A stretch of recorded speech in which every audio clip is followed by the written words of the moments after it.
शुभ संध्या। सभी को मेरा प्रणाम।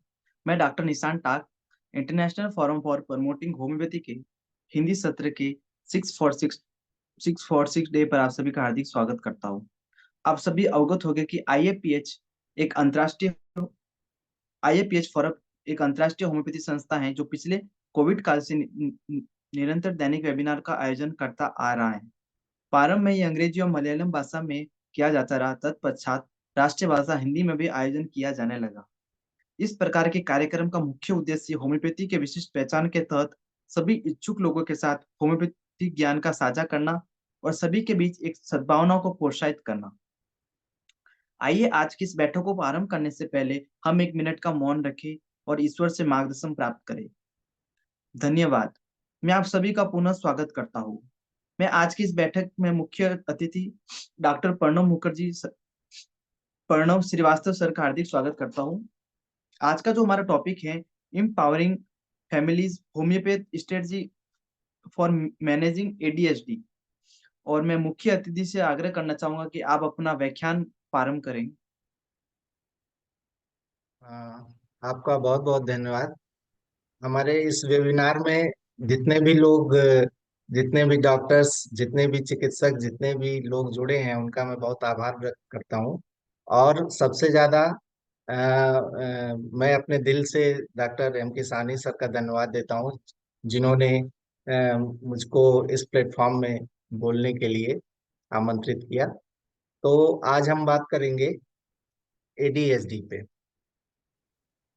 तो जो आपका लर्निंग ऑब्जेक्टिव्स जो आपके सेशन का है, लर्निंग ऑब्जेक्टिव्स जो आज के मेन सेशन का है, वो ये है कि हम एडीएचडी को कैसे समझेंगे और इसका प्रिवलेंस क्या है इंडिया में किस लेवल पे इसका अ,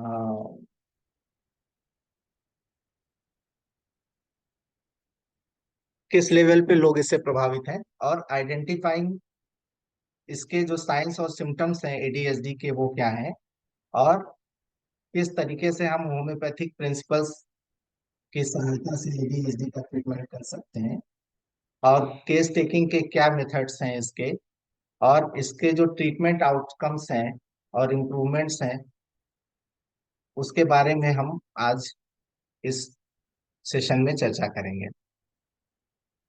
तो एडीएचडी क्या है? एक्चुअली एडीएचडी एक न्यूरो डेवलपमेंटल डिसऑर्डर है, और इसका पूरा नाम है attention deficit hyper active disorders.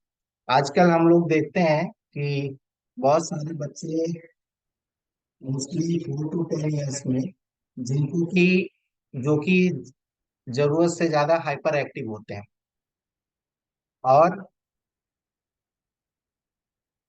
उसकी वजह से उनको बहुत सारी प्रॉब्लम्स बच्चों को और बच्चों के साथ साथ में पेरेंट्स को भी फेस करनी पड़ती है। तो mental illness that affects behaviour commonly diagnosed in children of attention deficit hyper activity disorder.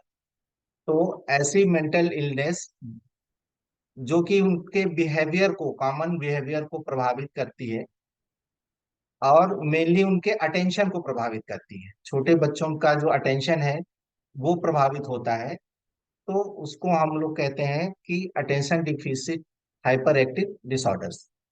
और ये एक टाइप का आपका न्यूरो डेवलपमेंटल डिसऑर्डर है, जो कि जिसमें कि आप जो अफेक्ट करता है अटेंशन को, इम्पल्स को, इम्पल्स कंट्रोल को।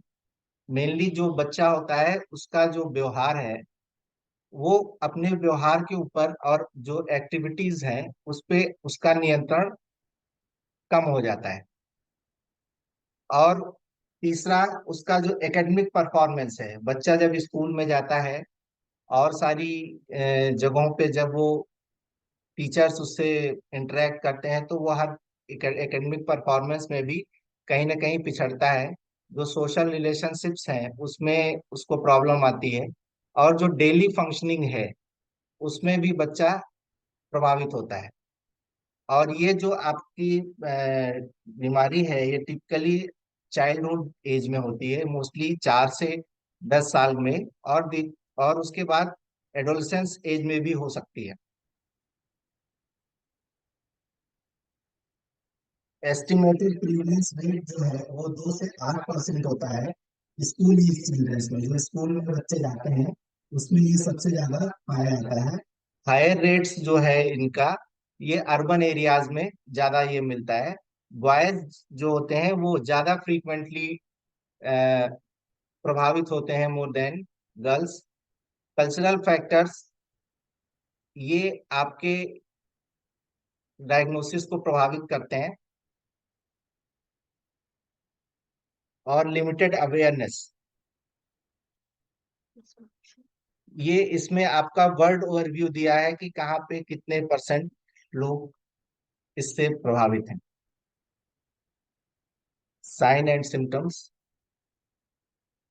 इसमें आपका मेनली जो साइन एंड सिम्टम्स उभर के आता है वो आता है हाइपर एक्टिविटी। बेसिकली ये तीन चीजें इसको रिप्रेजेंट करती हैं, जिसमें कि आपका impulsivity and hyperactivity and inattention, ये तीन सिम्टम्स आपके एडीएचडी में मेनली बच्चों में उभर के आते हैं। और इसके अलावा बच्चे इसमें हाइपर एक्टिविटी रहेगी, इन अटेंशन रहेगा, किसी चीज पे ध्यान नहीं दे पाएंगे, बहुत इंपल्सिव होंगे, बहुत तेजी से कोई भी चीज करना चाहेंगे, फिट होंगे, हाथ पैर हिलाएंगे, फॉरगेटफुलनेस हो सकती है, उनको चीजें भूल भी सकती हैं। और जब आप उनसे कोई भी बात कहेंगे तो वो उस चीज को सुनेंगे नहीं, और कोई भी बात लगातार करते रहेंगे। छोटे बच्चे हैं, छोटे बच्चों में अक्सर देखा जाता है कि वो अपनी बात कहते हैं, लगातार अपनी ही बात करते रहते हैं, दूसरे की बात जल्दी नहीं सुनते हैं। और जब आप उनको कोई भी टास्क देंगे तो उनको उसमें तकलीफ होती है कि आप पढ़ने के लिए आप उनसे बोलेंगे या कुछ भी चीजें बोलेंगे, तो उसको वो करने में उनको तकलीफ महसूस होती है। Touching and getting into everything, हर चीज को छूना, कोई भी चीज होती है तो उसको छूना और उसको लेना चाहते हैं, एक जगह से दूसरे जगह तक भागते रहते हैं। और इस टाइप के बच्चे जो है बहुत इम्पेशंस होते हैं। और इसके अलावा जो भी अ, बिना किसी भी अ, अनुमति के वो कहीं भी कन्वर्सेशन को इंटरप्ट भी कर देते हैं, बीच में रुकावट भी पैदा करते हैं। तो ये सारे सिम्टम्स इनके हाइपर एक्टिविटी को बताते हैं।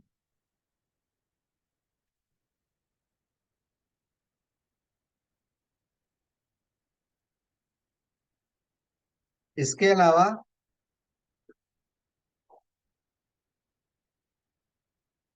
ये बच्चे इसको हाइपर एक्टिविटी भी या इन अटेंशन को जानने के लिए सबसे इम्पोर्टेंट ये है कि जिस भी सिचुएशन में ये बच्चे रहते हैं उसके, अगर आप सोच चाहते हैं कि जैसे आपने कोई भी चीज कही कि ये बच्चे इस कंडीशन में यहाँ पे बैठे हैं, आपने बोला कि भाई तुम यहाँ पे बैठे रहो, तो वो जो आपने एक्सपेक्ट किया है वो एक्सपेक्टेशन के अलावा वो वहां से उठ के चले जाएंगे। जो सिचुएशन आपने दी उस सिचुएशन के उलट ये बच्चे काम करेंगे, रन अवे होंगे, कोई भी गेम या कुछ भी खेलेंगे तो उसको क्वाइटली नहीं करेंगे, और बहुत ज्यादा बात करेंगे। और एक सिम्टम्स इनका ये भी देखने को मिलता है कि कोई भी क्वेश्चन पूरा होने के पहले ही ये आंसर करते हैं। किसी भी चीज, कोई भी क्वेश्चन आपने पूछा नहीं उसके पहले ये बीच से ही आंसर करने लगेंगे, और किसी भी चीज का ये वेट नहीं कर पाते। ये सारे सिम्टम्स आते हैं। तो ये सारे सिम्टम्स इनके हाइपर एक्टिव या इन अटेंशन की कंडीशन में आपको बच्चों में देखने को मिलेंगे। इसके बाद टाइप्स ऑफ एडीएचडी की हम अगर बात करते हैं तो ये प्रीडोमिनेंटली ये तीन टाइप के होते हैं। एक होता है इनअटेंटिव, जिसमें कि बच्चे अक्सर डे ड्रीमिंग करते रहते हैं, ऐसा होगा वैसा होगा, कुछ भी उनके दिमाग में चलता रहता है। दूसरा है हाइपर एक्टिव इम्पल्सिव टाइप का, जिसमें कि हाई एनर्जी किड्स होते हैं, उसमें बहुत बच्चों में बहुत एनर्जी होती है, वो कई मल्टी डायरेक्शनल में वर्क करते हैं। तीसरा है आपका कंबाइंड टाइप। कंबाइंड टाइप में आपका हाइपर एक्टिव और इनअटेंशन दोनों दोनों के ही सिम्टम्स इनको मिलते हैं। अब मैं आपको एक छोटा सा वीडियो दिखा रहा हूँ, जिसमें कि आपको इससे रिलेटेड चीजें थोड़ा और इजली समझ में आएंगी। सर वॉइस और नहीं आ रहा है आपका। आवाज आ रही सर? अब आ रही है am I sir. Audible? Yes audible. Okay. तो इसमें एडीएचडी में सबसे इम्पोर्टेंट चीज ये है कि जो हम लोगों को ऐसा फील होता है कि ये बच्चा है तो ये बहुत एनर्जेटिक है ना, क्योंकि डाइवर्सिटी होती है इसमें, एनर्जी बहुत होती है बच्चों में। तो इसलिए लोगों को ऐसा लगता है कि नहीं भाई ये बच्चा है तो ये आगे आगे इसका फ्यूचर क्या होगा, ये आगे जा पाएगा या नहीं जा पाएगा, ऐसा भी बहुत सारे लोगों के दिमाग में होता है। लेकिन हर हाइपर एक्टिव बच्चा, हम ये नहीं कह सकते कि हर हाइपर एक्टिव बच्चा जो है वो आपके एडीएचडी से ही पीड़ित है। और इसमें जो सबसे इम्पोर्टेंट चीज है कि एडीएचडी होने का जो रीजन है, जो सबसे इम्पोर्टेंट रीजन है वो ये है कि हम लोग जो उनकी टोटल एनर्जी है उसको सही तरीके से चैनलाइज नहीं कर पाते, इस वजह से ये तकलीफ आती है। आपके माइकल फेलिप एक तैराक थे जो कि इस बीमारी से पीड़ित थे और बहुत अच्छे तैराक हुए। तो इसमें आपका ये होने के पीछे रीजन क्या है कि आजकल जो बच्चों का कनेक्शन है वो नेचर के साथ में मोर और लेस बहुत कम होता जा रहा है। क्योंकि पहले जो थे, अभी आजकल के जो बच्चे हैं नए, वो आर्टिफिशियल एटमॉस्फेयर में रह रहे हैं। दूसरा, आपका negative labelling bye parents, parents के द्वारा जो निगेटिव लेबलिंग बच्चों की जाती है, वो वो चीज बच्चों के ऊपर मनोवैज्ञानिक प्रभाव डालती है, जिसकी वजह से एडीएचडी की तकलीफ बढ़ती है। तीसरा, कि बच्चों के द्वारा या पेरेंट्स के द्वारा बच्चों की बुराई या फ्रस्ट्रेशन, ये सारी चीजें बच्चों के ऊपर प्रभाव डालती हैं। पहले के समय में अ, गर्भ संस्कार अपने यहाँ आयुर्वेद में और प्राचीन सनातन जो सभ्यता है उसमें गर्भ संस्कार का एक पार्ट होता था। जब बच्चा गर्भ में आता था तो उसको वो सारी चीजें उसके परिवार वाले वो पूरा संस्कार करते थे, तो उसका प्रभाव उसके जीन्स पे पड़ता था। और बहुत सारी अच्छे अच्छे जो गुण है या जो हाइपर एक्टिविटी या इस टाइप की जो चीजें जो एक्सेस है, वो सारी चीजें कम होती थी, और बच्चा एक सही तरीके से आगे ग्रो करता था। तो उसका भी अपना एक इम्पोर्टेंस था। तो जो जेनेटिक फैक्टर्स बहुत सारे हैं जो कि बच्चों को प्रभावित करते हैं, इसकी वजह से भी आपका एडीएचडी होता है। तीसरा, कि जब कोई भी फ्रस्ट्रेशन या कोई भी चीज डायरेक्टली अगर कोई भी पेरेंट्स बच्चों के ऊपर निकालते हैं तो उससे भी वो बच्चों का मनोबल गिरता है और वो बच्चे इसके प्रभाव में आ सकते हैं।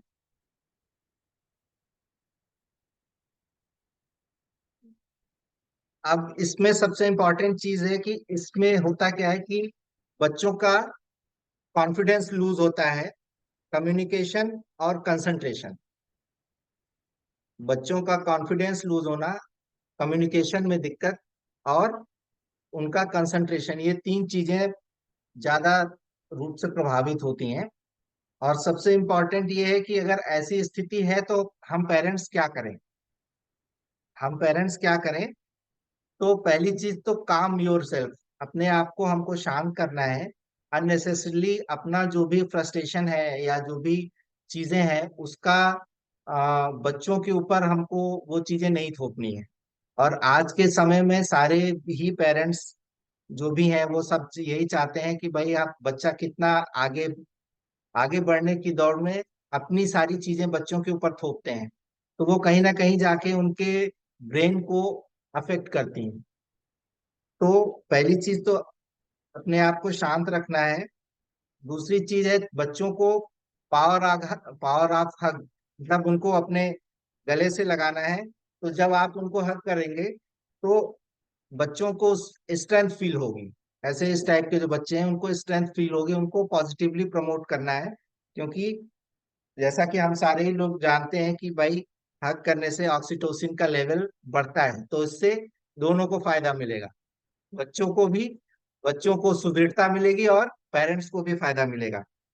और बच्चों को कभी भी कोई भी एडवाइस नहीं देनी चाहिए। छोटे बच्चों को एडवाइस देने की से अच्छा है कि अपने उनको ऑप्शन दें। जैसे अगर हमने बच्चे से बोला कि बेटा तुमको मिठाई, ये ये वाली मिठाई नहीं है, आपको जलेबी नहीं खानी है,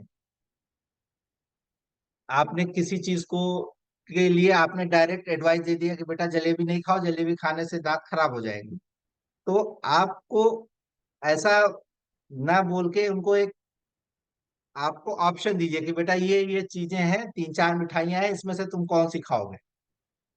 डायरेक्टली उनको एडवाइस देने से अच्छा है कि आप उनको ऐसा ऑप्शन दीजिए जिससे कि उनकी डिसीजन मेकिंग पावर स्ट्रांग हो सके। और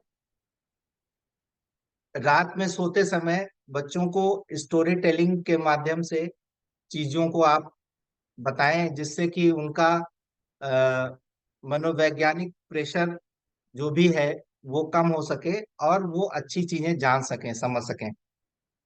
और कुछ बच्चे ऐसे होते हैं जो कि आपकी बात नहीं मानेंगे, तो जैसे थर्ड पार्टी होती है, उस तरीके से आपके पास भी कोई एक ऐसा आदमी होना चाहिए कि जिसकी बात वो बच्चे सुनते हो, तो वो भी उसको आपको ऑप्शन में रखना चाहिए कि कभी कोई भी बात नहीं मानते हैं। जैसे बहुत सी चीजें होती हैं कि बच्चे पेरेंट्स की नहीं सुनते हैं तो बाबा दादी की सुनते हैं या चाचा चाची की सुनते हैं। तो इस तरीके से कोई एक आदमी ऐसा होना चाहिए जो कि जिसके के द्वारा आप अपनी बात को सही तरीके से उनके पास तक पहुंचा सके। तो ये सारी चीजें हैं जिसके के द्वारा हम लोग बच्चों को सपोर्ट कर सकते हैं।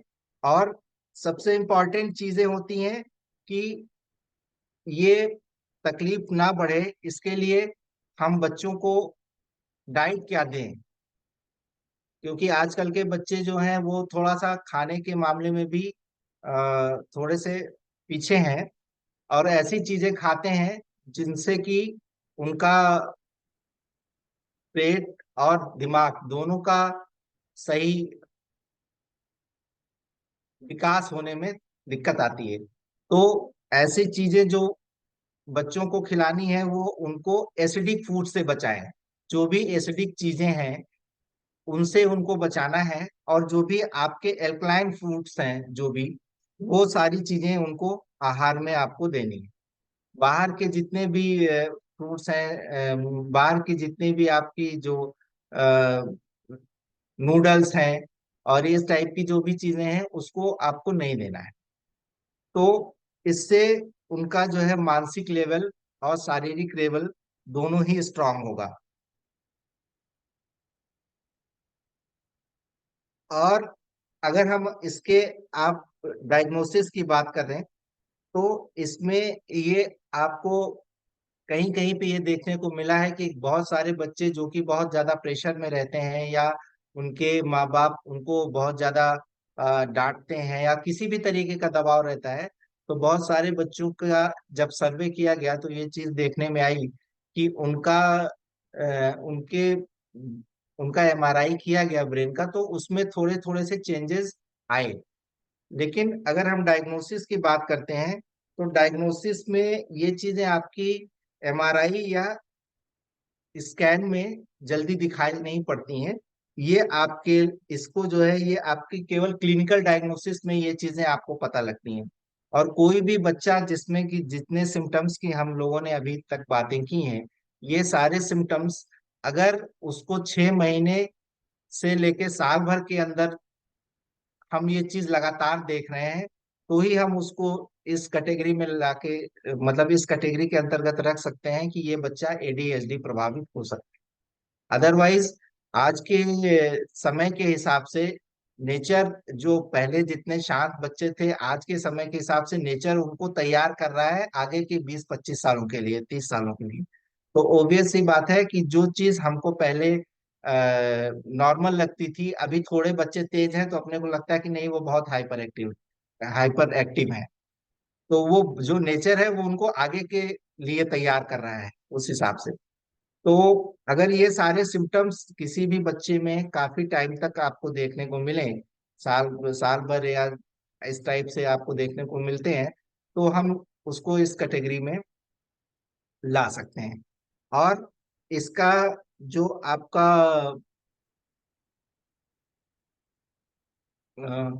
मेन,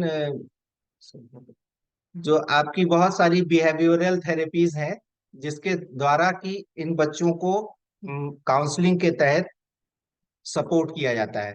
और इनका मतलब बच्चों को भी सपोर्ट किया जाता है, और पेरेंट्स को ये बताया जाता है कि भाई आप किस तरीके से इन बच्चों के साथ में आपको डील करनी है, ताकि इन बच्चों का मानसिक दबाव कम हो सके और आप इनकी एनर्जी को सही तरीके से चैनलाइज कर पाए। तो ये सारी चीजें आपकी आती हैं, बहुत सारे आपके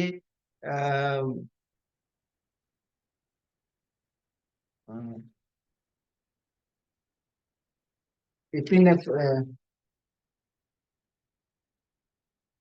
बहुत सारे आपके हार्मोनल थेरेपीज भी इसमें दी जाती हैं। कभी कभी उसकी कमी की वजह से भी बच्चों के अंदर ये सारे सिम्टम्स आते हैं, जिसमें कि आपका डोपामाइन और एड्रीनेलिन, नार एपिनेफ्रिन, ये सारे चीजों का इस्तेमाल होता है। और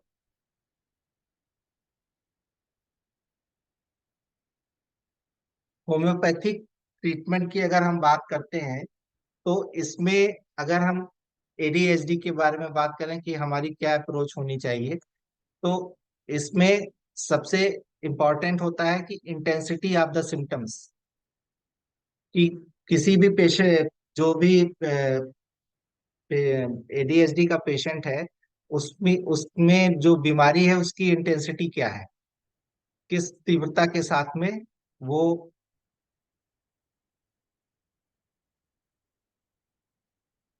किस तीव्रता का उसका सिम्टम्स है, कैसे उसके साइन और सिम्टम्स हैं, क्या ड्यूरेशन है, कितने समय से वो सिम्टम्स उसको प्रभावित कर रहे हैं, और किस तरीके से वो सिम्टम्स उसके सरफेस पे आ रहे हैं, वो पेशेंट पे, हमको बच्चे में किस तरीके से देखने देखने को मिलते हैं। तो अपने इसमें जो भी दवाइयाँ, अगर हम केस टेकिंग की इसमें आप हम बात करें, तो इसमें पेशेंट की हिस्ट्री इंपॉर्टेंट है, मेडिकल बैकग्राउंड इंपॉर्टेंट है, फिजिकल सिम्टम्स उसके, मेंटल एंड इमोशनल स्टेट क्या है, और इन्वायरमेंटल ट्रिगर्स क्या है, और उसका बच्चे का स्लीप पैटर्न क्या है। केस टेकिंग के अंतर्गत इन सारी चीजों को हमको लेना पड़ेगा। और सेकेंड पार्ट में हम इसके बिहेवियर पैटर्न पे देखेंगे कि वो बच्चा किस तरीके का बिहेव करता है, उसका एकेडमिक परफॉर्मेंस कैसा है, उसका सोशल इंटरेक्शन कैसा है, डाइट एंड लाइफ स्टाइल कैसी है, और उसने प्रीवियस क्या ट्रीटमेंट लिया है, और कैसा रिस्पॉन्स कर रही है मेडिसिन जो भी उसने पहले ट्रीटमेंट लिया है। तो ये सारी चीजें जब हम होम्योपैथिक केस टेकिंग करेंगे, क्योंकि अपनी पैथी में इंडिविजुअलाइजेशन पे ज्यादा फोकस किया जाता है, तो उन सारी चीजों में ये सारी चीजों को हमको शामिल करना चाहिए, ताकि हमको अप्रोप्रिएट मेडिसिन उसकी मिल पाए। तो अब इसमें अगर हम सिम्टम्स की बात करते हैं, इसमें अगर हम सिम्टम्स की बात करते हैं, तो इसमें आपकी जो सिम्टम्स मेनली उभर के आते हैं, तो उसमें ऐसा होता है कि जैसे छोटे बच्चे अक्सर बहुत गाली देते हैं, तो उसमें आपकी जो मेडिसिन निकल के आती है, कैमोमिला है, हायोसाइमस है, लाइको इग्निशिया, ये सारी बातें जो है ये सारी मेडिसिन आपकी इसको कवर करती है। बहुत इरिटेबल बच्चा होता है तो उसमें कैमोमिला, लाइको, नक्स ओमिका का रोल होता है। आजकल बच्चे बहुत जल्दी टेम्पर लूज कर देते हैं, गुस्सा हो जाते हैं, बहुत ज्यादा चिड़चिड़े हो जाते हैं। एंटिमक्रूड, ब्राइनिया, नेट्रम्योर, ये सारी चीजें हैं। कोई भी चीज जो सिम्टम्स हमको देखने को मिलते हैं वो इस टाइप के मिलेंगे कि bad part takes everything is, हर चीज के बुरे पक्ष को बच्चा स्वीकार कर देगा। जो आप जिस चीज को मना करेंगे उसका उलट ही वो करेगा। तो उसमें आपकी जैसे नक्सोमिका है, पल्स है, ये सारी चीजें। बच्चा बाइट करता है, इम्पल्सिव होके बाइट करने की कोशिश करता है बच्चा, कहीं भी पाएगा तो काट भी लेगा। तो उसमें बेलाडोना, फाइटोलक्का, ये सारी मेडिसिन आपकी कवर करती है। पोडोफाइलम, चेंजिंग मूड्स, ये सिम्टम्स उसमें बच्चों में दिखाई देंगे। तो उसमें आपका ferrum Ignatia, lachesis, Platina, pulsatilla, ये सारी मेडिसिन आती हैं। और चौथा होता है कि कंट्राडिक्शन एग्रवेट, छोटे बच्चों की अगर आप बात नहीं मानेंगे, जो बच्चा इससे प्रभावित है, तो वो उसकी कंप्लेंट बढ़ेगी और वो चिड़चिड़ाएगा। तो इसमें आपका इग्निशिया, लाइको, नक्सोमिका, ये सारी मेडिसिन काम में आती हैं। और कंट्रेरीनेस, विरोधाभास, विरोधाभास में आपकी कोई भी काम जब भी बच्चा करेगा तो विरोधी काम करेगा, उलट काम करेगा, तो उसमें आपका एंटीम क्रूड, एंटीमार्स, ब्राइनिया, ये सारी मेडिसिन कवर करती हैं। उसके बाद आपका आता है कि डिसकंटेंटेड, एक वर्ड है बहुत अच्छा, डिसकंटेंटेड, जिसमें कि बच्चों में होता है असंतुष्ट की भावना। कुछ बच्चे ऐसे होते हैं उनको आप कुछ भी दे दीजिए, अभी आपने टॉफी पकड़ाई, फिर थोड़ी देर में कहेंगे नहीं साहब हमको बिस्कुट चाहिए, फिर थोड़ी देर में आपको कहेंगे कि नहीं हमको ये चीज चाहिए। तो डिसकंटेंटेड फीलिंग भी आती है बच्चों में। तो उसमें कैमोमिला, पल्सटिला, सल्फर, ट्यूबरकुलिनम, ये सारी चीजें, ये सारी मेडिसिन आपका ये एडीएचडी के सिम्टम्स को कवर करती हैं। डिस्ट्रैक्शन, बच्चों का ध्यान भटकना, किसी भी चीज पे फोकस ना करना, ये सबसे अहम तकलीफ बच्चों में होती है। कांट कलेक्ट आइडियाज, तो कोई भी आप चीज बोलेंगे तो उसको वो कलेक्ट नहीं कर पाएंगे। तो इसमें आपकी एकोनाइट, एल्यूमिना, एनाकार्डियम, जिंक, सल्फर, ये सारी मेडिसिन आएंगी। इसके अलावा बच्चों में हरीनेस बहुत होती है, जल्दी बहुत तेजी से दौड़ते भागते हैं, ये जल्दी जल्दी चीजें करना चाहते हैं। तो उसमें argentum nitricum, arsenic, belladonna, chamomilla, hyoscyamus, ignatia, natrum mur, ये सारी मेडिसिन आपका कवर करती हैं। और इम्पल्सिव इमोशनल, और बच्चे इम्पल्सिव होने की वजह से कभी कभी इमोशनल भी बहुत जल्दी हो जाते हैं। तो क्यूपरम, इग्निशिया, पल्स, ये सारी मेडिसिन आपको काम में आती हैं। इसके अलावा आपकी नेट्रम में और इरेटिबिलिटी में, जैसे ही आप बच्चा इसका कुछ भी होगा, आप कोई भी बात आप बोलोगे तुरंत आपकी बात को वो बच्चा क्रॉस कर देगा। इसलिए इसकी वजह से इरेटिबिलिटी इसमें बहुत रहेगा। और बहुत बच्चों में जैसे कुछ बच्चे होते हैं कोई भी चीजों को बहुत तेजी से पटकते हैं।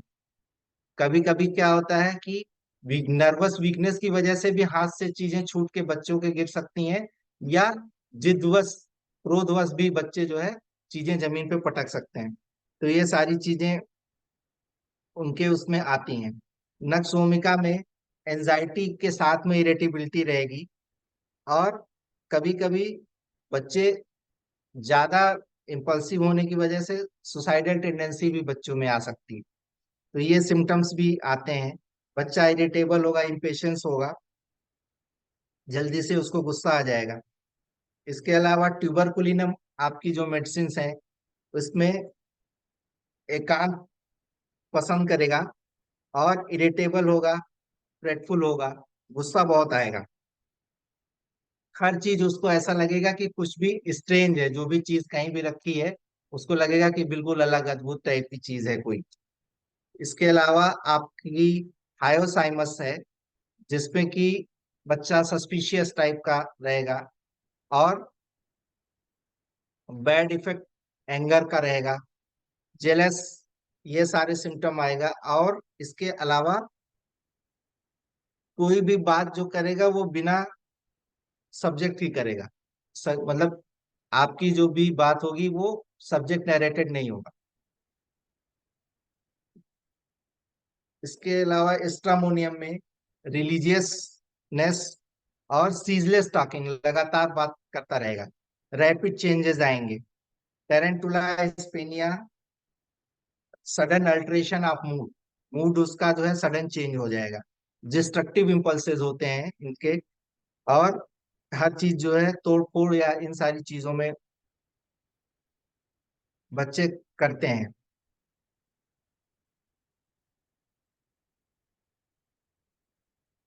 तो ये सारी आपकी जो भी मेडिसिन हैं, ये आपके एडीएचडी को रोक एडीएचडी के सिम्टम्स को कम करने में सहायक है। और यद्यपि एडीएचडी के सिम्टम्स को पूरी तरीके से कम कर पाना एक कठिन वर्क है, लेकिन प्रॉपर केस टेकिंग और डायग्नोसिस की हेल्प से, और इसके साथ में एलाइड जो भी हमारे सोर्सेज हैं, जैसे कि अपना काउंसलिंग हो गया और भी बिहेवियर थेरेपीज है, इन सारी चीजों की सहायता से हम लोग इस पे कंट्रोल, इसको रोकने, इसके होम्योपैथी की सहायता से इसको रोकने में महत्वपूर्ण भूमिका निभा सकते हैं।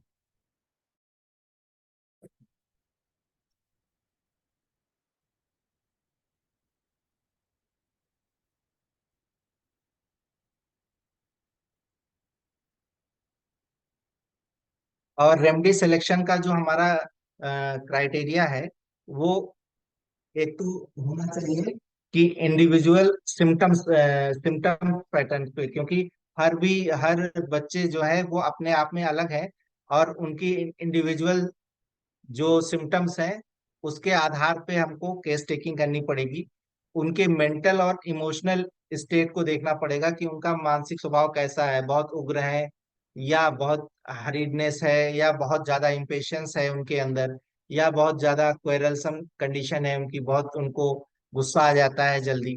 ये सारी चीजें हमको ध्यान में देने की जरूरत है। इसके अलावा इनके फिजिकल कैरेक्टरिस्टिक्स क्या है, फिजिकल जनरल्स क्या है, कि वातावरण के साथ में इनका कैसा रिलेशन है, जल्दी ठंडक लग जाती है या गर्मी से, हीट से परेशान हो जाते हैं, या कैसा इनका वातावरण के साथ में रिलेशन है, इन सारी चीजों पे निर्भर करता है। इसके अलावा इन्वायरमेंटल फैक्टर्स कैसे हैं, वातावरण का क्या प्रभाव है पेशेंट के ऊपर, इस पे फर्क पड़ता है। और इस प्रीवियस ट्रीटमेंट पेशेंट ने कैसा लिया हुआ है, कौन सी एलोपैथिक ट्रीटमेंट लिया है या कौन सा ट्रीटमेंट लिया है, उसका क्या उसको रिस्पांस मिला है, इन सारी चीजों पे आप अपना रेमेडी क्राइटेरिया निर्भर करता है। तो सबसे इम्पोर्टेंट चीज ये है कि इसमें परसीविंग जो बच्चे की है, कि हम उसके सिम्टम्स को किस हिसाब से लेते हैं। क्या हम हर हाइपर एक्टिव बच्चे को एडीएचडी की कैटेगरी में रखते हैं, या हम ये एनालाइज करने की कोशिश करते हैं कि अगर इतने सारे क्राइटेरिया हमको मिल रहे हैं जो कि जिससे कि बच्चा लंबे समय से पीड़ित है, तो ही हम इसको एडीएचडी की श्रेणी में रखें। और जो भी काउंसलिंग है वो आइदर पेरेंट्स के थ्रू हो, या आपकी क्या पेरेंट्स के थ्रू हो, या फिर कोई भी आपके चाइल्ड स्पेशलिस्ट या और भी जो प्रोफेशनल्स हैं, हेल्थ केयर प्रोफेशनल्स हैं, उनके थ्रू दी जाए, तो उसका पेरेंट्स को ध्यान देना चाहिए। इस तरीके से हम लोग एडीएचडी को होम्योपैथी की सहायता से कम कर सकते हैं। मीजलिंग इम्प्रूवमेंट की अगर हम बात करें, तो इसमें हमको ये पता लगेगा कि भाई इम्प्रूवमेंट किस लेवल से हो रहा है पेशेंट के अंदर। तो उसके अंदर बिहेवियर में क्या चेंजेस आते हैं, अगर हम अपनी मेडिसिन देते हैं तो उससे हमको हमको ये एनालाइज करने की कोशिश करनी चाहिए कि बच्चों के अंदर भी उनके बिहेवियर में क्या चेंजेस आ रहे हैं। क्या जो हमने मेडिसिन दी है उससे उनका जो भी इम्पल्स है, इम्पल्सिव बिहेवियर, या उनकी इरिटेबिलिटी, या उनका एंगर, ये सारी चीजें कम हो रही हैं, या नहीं हो रही हैं, या कम हो रही हैं तो कितनी कम हो रही हैं। और हमारी दवाओं से उनका जो अटेंशन है, एकेडमिक प्रोग्रेस मींस की जो उनका अटेंशन है towards subject, towards any topic, वो उसमें कोई सुधार हो रहा है या नहीं। इसके अलावा सोशल इंटरेक्शन कैसा है बच्चों का, उसमें सुधार हो रहा है कि नहीं, माँ बाप के साथ में या अपने दोस्तों के साथ में कैसा बिहेवियर वो कर रहे हैं। इमोशनल स्टेबिलिटी पे उनके कोई फर्क आया है कि नहीं आया, इमोशनली वो स्ट्रांग हुए हैं या अभी प्रीवियस कंडीशन ही है। फिजिकल सिम्टम्स, और पेरेंट्स और टीचर का फीडबैक, ये भी एक इम्पॉर्टेंट रोल प्ले करता है इम्प्रूवमेंट में। जब हम किसी भी इम्प्रूवमेंट के नतीजे पे पहुंचेंगे तो हमको ये चीज भी जाननी चाहिए कि भाई पेरेंट्स और टीचर का क्या फीडबैक है आफ्टर ट्रीटमेंट। इसके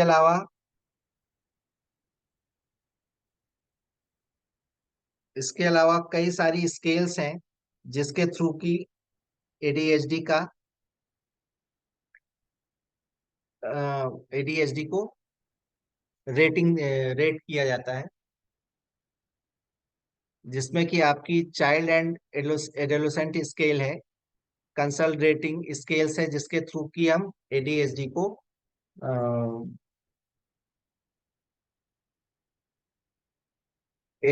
को जान सकते हैं। तो इसमें चाइल्ड एंड एडोलेसेंट स्केल, दूसरा एडमिनिस्ट्रेड स्केल, तीसरा स्क्रीनिंग टूल्स हैं ये सारे जिसके के द्वारा हम एडीएचडी के बच्चों की पहचान कर सकते हैं। तो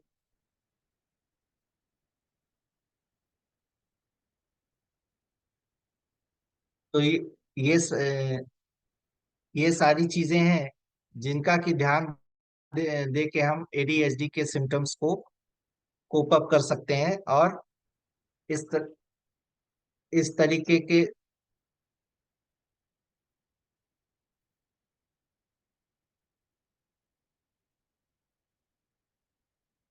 इस तरीके के जो भी बच्चे हैं, होम्योपैथी के थ्रू हम उनको मदद पहुंचा सकते हैं, उनकी हेल्प कर सकते हैं। तो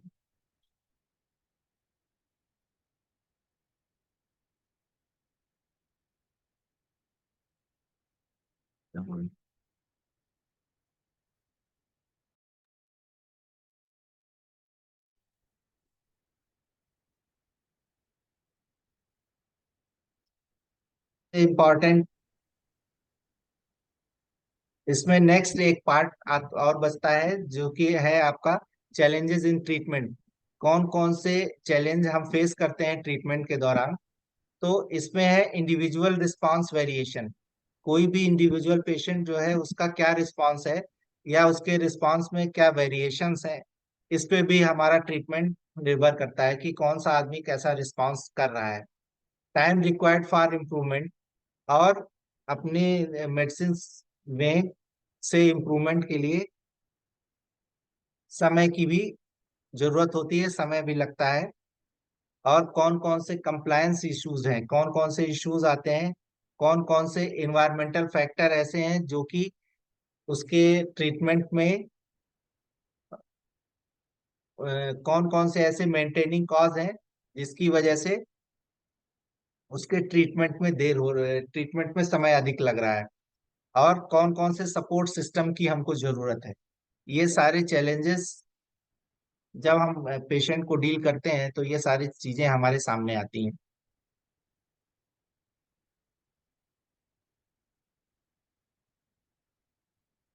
और सबसे इम्पोर्टेंट ये कि भाई फ्यूचर में हम एडीएचडी को रोकने के लिए क्या कर सकते हैं। तो इसके लिए हमको बच्चों की रेगुलर मॉनिटरिंग करना सबसे इम्पोर्टेंट है। बच्चों को देखना कि भाई जो भी हमने मेडिकेशन की या जो भी हमने काउंसलिंग की, तो उसका बच्चों के ऊपर क्या प्रभाव आ रहा है। दूसरा, life style modification. It's very important कि हम बच्चों के साथ सुबह से शाम तक कैसा समय बिताते हैं और उनको कैसे चैनलाइज करने की कोशिश करते हैं। तीसरा आपका एजुकेशनल सपोर्ट, किस तरीके से हम बच्चों को एजुकेशन देते हैं और एजुकेशन में हम किस तरीके का सपोर्ट करते हैं। चौथा है आपका फैमिली काउंसलिंग। फैमिली काउंसलिंग की भी बहुत जरूरी है, क्योंकि बहुत सारे लोग केवल हाइपर एक्टिव बच्चा देख के ही उसको सोचते हैं कि नहीं, इस बच्चे को एडीएचडी है। तो इसलिए मदर एंड फादर की काउंसलिंग भी बहुत जरूरी है, ताकि वो ये जान सकें कि अगर उनका बच्चा एडीएचडी पीड़ित है तो उसके साथ में उनको किस तरीके से अ, अपने किस तरीके से पेश आना है, किस तरीके से उनको चीजों को मैनेज करना है। और बहुत सारे आपके ऑनगोइंग असेसमेंट हैं जिसके के द्वारा हम ये जान सकते हैं, जान पाएंगे कि बच्चे की अपब्रिंगिंग या अपस्किलिंग कैसी हो रही है, वो बच्चे में कितना सुधार आ रहा है। तो ये सारी चीजें हैं।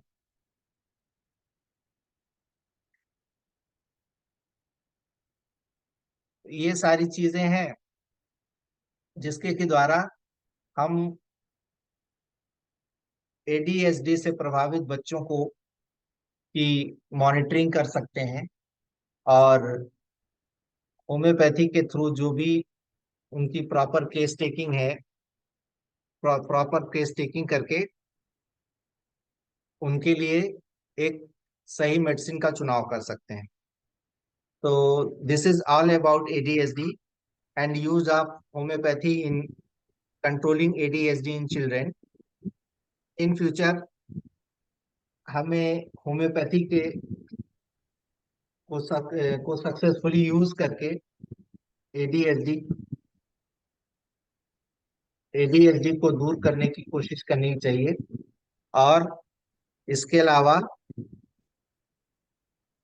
रिसर्च में होम्योपैथी एडीएचडी में कितनी प्रभावशाली भूमिका निभा रही है, इसके लिए हम सभी जितने भी डॉक्टर्स हैं सबको सम्मिलित रूप से प्रयास करना चाहिए। धन्यवाद। Thank you so much sir, बहुत ही खूबसूरत था आपका सेशन। धन्यवाद सर।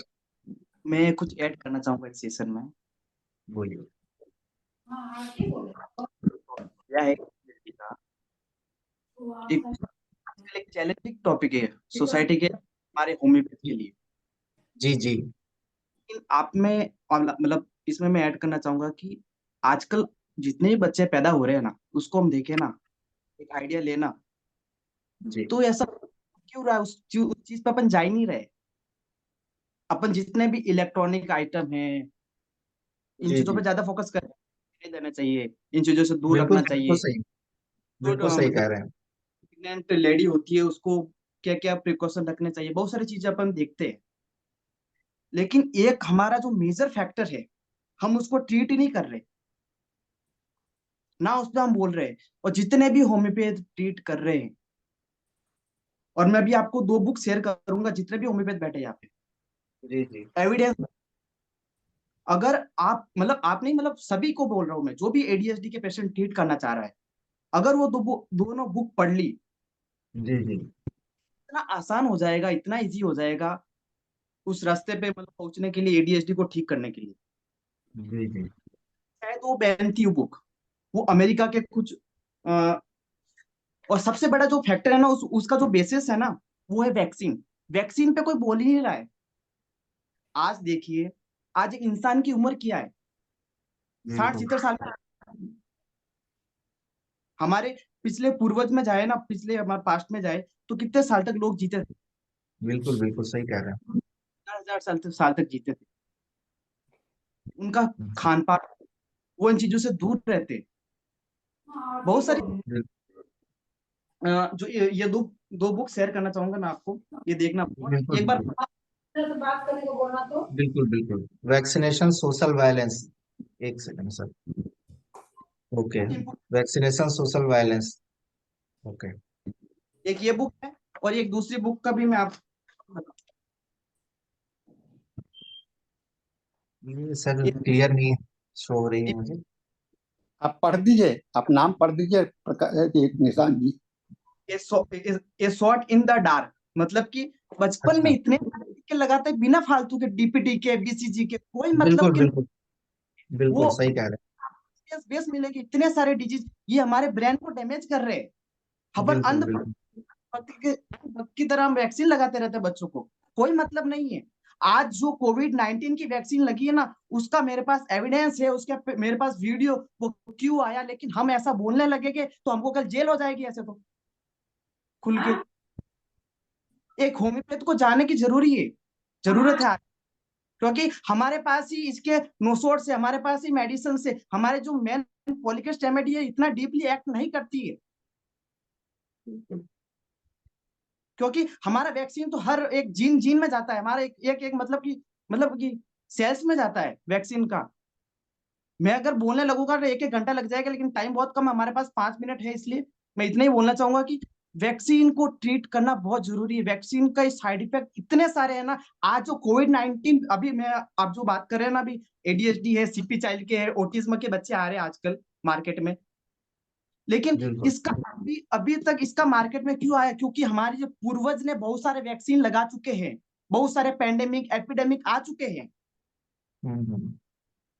पिछले, तो उसकी वजह से अभी उसका असर दिख रहा है। अभी जो हम कोविड 19 का वैक्सीन लगाया ना, ये डर नहीं है, हकीकत है। आने वाले 40 साल 50 साल बाद, 10 साल बाद देख लेना, मैं गारंटी के साथ कहता हूँ ना, अभी से होने लग गया वो, कि मतलब कि इनफर्टिलिटी के केसेस इतने बढ़ रहे हैं, बच्चे पैदा नहीं कर सकते, इतनी हालत हो जाएगी। अभी भी हो रही है मार्केट में ये आईवीएफ करा रो, जो मतलब कि फर्टिलिटी के कितने खुल गए हैं इतने, एलोपैथी वाले सिस्टम वाले, बिल्कुल सही कह रहे हैं। ये हकीकत निशान जी, है। हर वैसे निशान जी, फर्टिलिटी। निशान जी, मैं समझता हूँ कि आज पहली बार आपने इतना अच्छा बोला है अपने सेशन में। आपका मैं बहुत बहुत बहुत बहुत बधाई मैं देना चाहूँगा निशान जी।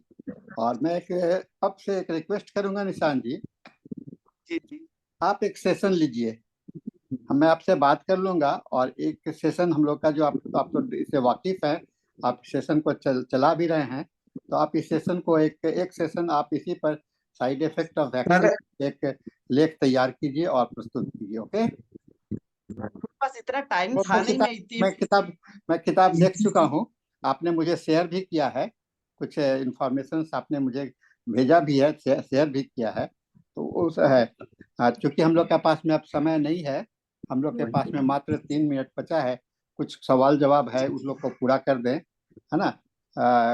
एक डॉक्टर बिमेश अरोड़ा ने कहा है, the cause of such sometimes depends on the behavior of struggle of mother during the pregnancy। ये बात भी सही है बिमोश जी, कि मदर का जो ये है वो भी इफेक्ट करता है। दूसरा, डॉक्टर विमेश अरोड़ा जी ने भी कहा है कि उन्होंने एक 3 साल के बच्चे का लैकेसिस से ठीक किया है, ये भी अच्छा है, बहुत अच्छा रिजल्ट है। और विमेश अरोड़ा जी अगर चाहें तो एक सेशन आगे के समय में इसके लिए ले सकते हैं। और डॉक्टर तारिक जी पूछ रहे हैं कि ये दोनों किताब का नाम टाइप कर दीजिए, जिससे कि लोग को किताब का हेलो, नाम टाइप कर देंगे तो अच्छा रहेगा। किताब का नेम तो शेयर शेयर सर, ये मिलेगी नहीं इतनी आसानी से। मैं ऐसा करूंगा, इसकी पीडीएफ आपको शेयर कर दूंगा, एक ग्रुप में शेयर हो जाएगी, सबसे बेटर रहेगा, हाँ, सबके ग्रुप पास में चली शेयर जाएगी। कर दीजिएगा, ठीक है ठीक सर है।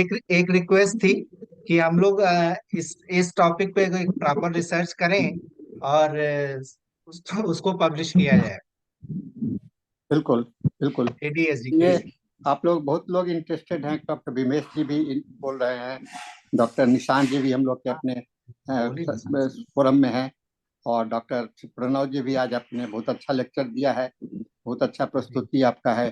तो सब सब लोग करके आप लोगों का आशीर्वाद है, ऐसे ही आशीर्वाद बनाए रखिए। सब लोग मिल और करके अभी काम तो करते रहिए। कारवां लंबा है। जी, ये कारवां तो हमेशा लंबा रहेगा ही, और लेकिन हम लोग इसके लिए सिपाही तो हैं हम लोग सब कोई, तो सिपाही मिल करके ही इसको आगे आगे ले जा सकते हैं। और मैं आज देखा कि निशान जी इतने एक्टिव और इतने अच्छे ढंग से इस विषय को जोड़ा है कोविड